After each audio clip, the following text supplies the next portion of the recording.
Hey guys! Sabaton! Yeah. I wish Sabaton did a song with harsh vocals. No. No. Alright, maybe not. Alright, so Sabaton has released a brand new video, The Great War, from their upcoming album. Oh my god, I almost strained myself saying The Great War. And at this time, not this time actually, but last weekend, was it on Sunday? I think Yeah, it was Sunday. Yeah. We watched a live stream from Grass Pop, and that was absolutely epic. The stage with all like the barbed wire and everything, with the tank and the drum.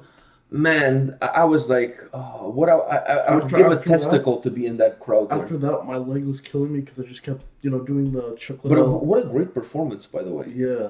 And they played Bismarck. They played Fields of Verdun. And they had a choir behind them, all dressed. Oh yeah, all dressed up with different uniforms from different. Yeah, they look like 1914 guys. Yeah, but you notice that they all had different uniforms from different countries that fought in the Great War. So that was a nice touch, I thought. And then they brought them at the end of the performance. They brought them to the front to to thank them for their performance and stuff. That was really great. I would give a testicle just to be a part of that. Of the choir? Or Oh, I'm more giving than you then. I'm giving a testicle just to be in the crowd. I'm more giving than you. No, because you want to be part of the choir. I just want to be in the crowd. How am you more giving than me? Because I actually want to be part of the... I know, but I'm saying that my bar is much lower than yours. All right.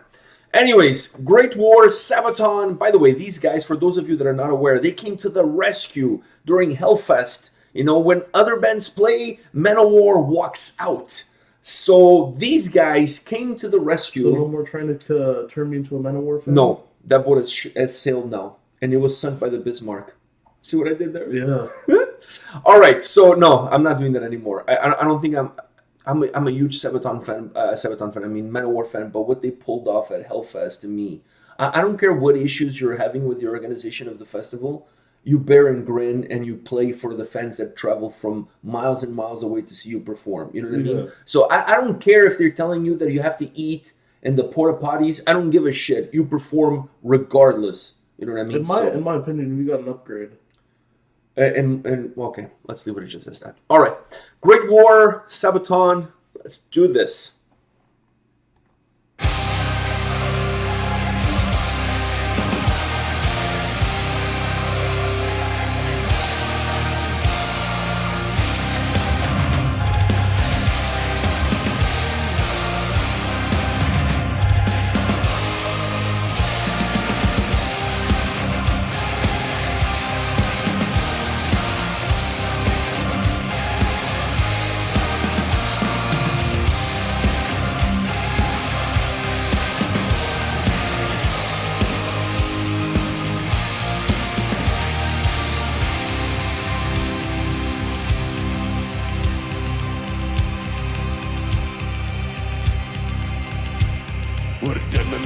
I'm paralyzed, my brother's eyes are gone, and he shall be buried here, nameless marks his grave.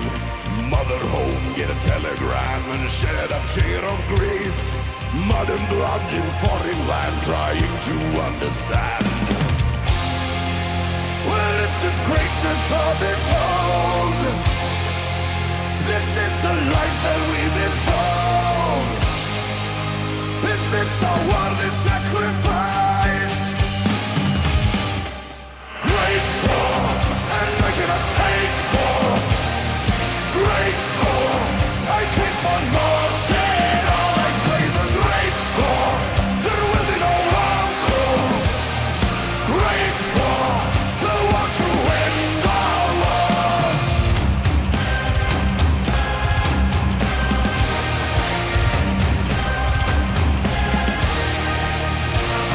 Standing here, I'm full of fear, with bodies at my feet. Over there in the other trench, bullets will my name. Lead ahead, as the captain said, and show them no remorse. Who am I to understand? What have I become? I do my duties, pay the price. I do the worthy sacrifice.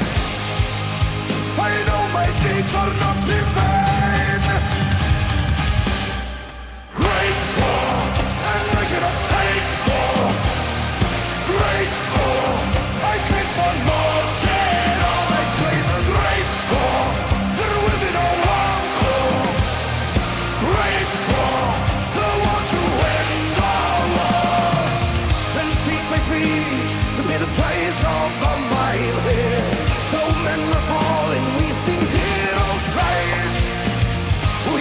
the heat as we are fighting until the dawn. So follow me and we will write our own history.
My God, man! When the drums and the firework were going off, I was like, yes! That was so epic!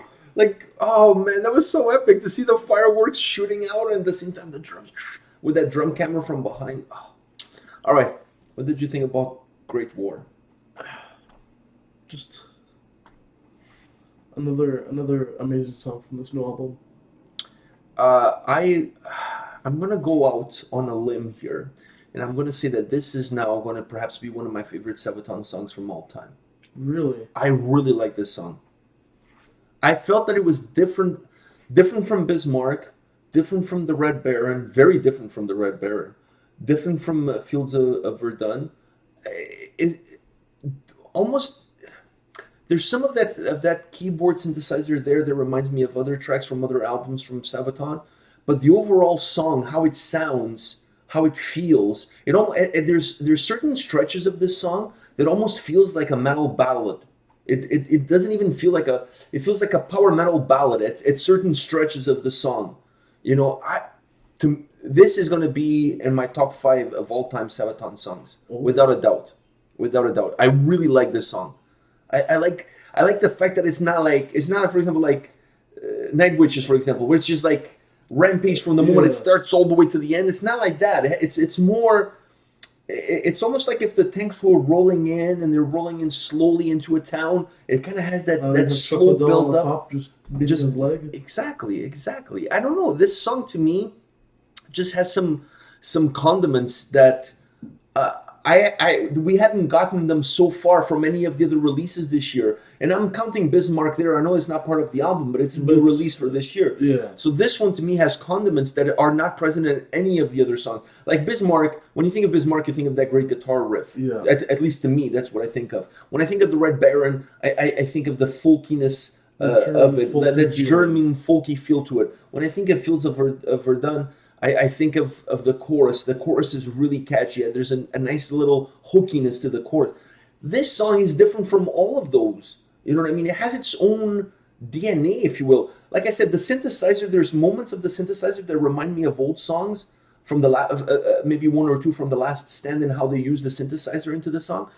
But the dynamic of the song, there was portions of it, it felt to me like a power metal ballad. Like it's just, it's so well put together.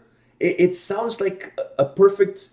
I know they always start. I don't think they'll start any show with this song. No, they always start with Ghost Division. They always start with Ghost Division. But if there's a song that perhaps could replace Ghost Division as the intro to a show, this would be it. Because it has a nice build up to it. There's a nice momentum coming into it. It's not like from the get-go, like guns blazing. It's like and then the whole song has this nice, it almost has a parade vibe to it. Yeah, they were at a parade. But I'm saying the song has that kind of a vibe. Like it has a parade vibe to it. It has a celebratory vibe to it. Yeah. You know what I mean? And it fits perfectly. That mood that the song has fits perfectly with the lyrics, because the lyrics is not specifically about a battle or a person or whatever. It's about the Great War in general, you know, like, which is the whole album, right? It encompasses the whole album. So the fact that they created a song that has a parade vibe to it, and they named that song The Great War, and it's just a song that talks about the war in general. But somehow making the war in general feel uplifting. Feel like something that needs to be celebrated almost. You know what I mean? It has a celebratory We've vibe talked about to that it. before. We've talked about this before. But this song has that parade celebratory vibe, like, you know, a hero's welcome. Yeah. You know what I mean? It has that. And because of that, to me, that's what sets it apart from other Sabaton songs. Because the other Sabaton songs always have this, they have a different feel to it. They have a different dynamic to it. They're either faster in terms of the pace, they're heavier. They have a lot of synthesizer. There's other elements into the other songs, right? Like, whatever the elements are, always make the song feel more like a Sabaton song. For a lack of a better way to explain it, this song almost doesn't feel like a Sabaton song to me. It has a different feel to it. I really like it. It has this celebratory parade vibe to it. I'm telling you, it's one of my favorite Sabaton. It's in my top 5 Sabaton songs. Wow. No, in my list of my favorite Sabaton songs of all time. I moved this song all the way to top 5. You don't feel that way about it? I mean, I feel like it's a really good song. I just wouldn't put it in my top 5. Okay, so let me put you on the spot. What would you put on your top 5? Well, Man of Three Armies. That's a good song. Bismarck, which... Oh, Bismarck is in my top 5, 100%. How can it not be? What's it called? Resistant Bite. Yeah, that song is really good, but it's not in my top 5. Okay, go ahead. Shit. So that's what, 3? That's 3. Line of the North. Line of the North, okay. And I've only thought of like 4. I can't really... Okay, I'll give you my 5. Night Witches has to be in my top 5. It's one of my favorite Sabaton songs of all time. Night Witches, Bismarck, this one, Carolus Rex, the Swedish one, not the English one. I like the Swedish one better. And the 5th one, The Last Stand. I really like The Last Stand. Oh, for me, it was the last one was Gott mit uns. Oh, Got Mittens? Yeah. Wow, Got Mittens made it to your top 5? Well, it feels like kind of like... It is a badass song. It is a badass song, and it feels like you're going to battle. Carolus Rex and Night Witches are not in your top 5? Wow. Well, they've kind of moved down. They started, unlike Drake. Night Witches and Carolus Rex were like right in the top 5, and as Bismarck came and as Man of Three Armies came. Like, so unlike Drake, that started from the bottom and now he's here. They started from the top. They started from the top and now they're here at the bottom. You know. So all right, it's the reverse Drake effect. All right, guys, this is it for today. I hope you guys enjoyed this Sabaton video. Funny that at the start of the video we talk about their performance at Grass Pop, where they had the amazing set, and then the video had some live footage where you could see that amazing set, and you could see the choir even practicing. I'm wondering if they're taking this choir on tour with them, or they're just using the choir, maybe just during the festivals. Yeah. Because in the festivals, they have a much larger stage. Maybe they'll take half of the choir for the... I don't think they're bringing the choir to North America. You know how expensive that would be to get everybody's visas and stuff to come to North America? You know, they would have to get a bus just for the choir. You know what I mean? I don't think they're going to do that. But also the stages in North America are not going to be as big where you could fit a choir in it. True. But in Europe, when they're playing these big festivals like Grass Pop, Hellfest, the stages are much larger. They can do that. So that's kind of cool. All right, guys, come back tomorrow. We'll have another video for you. All right? See you guys. See ya.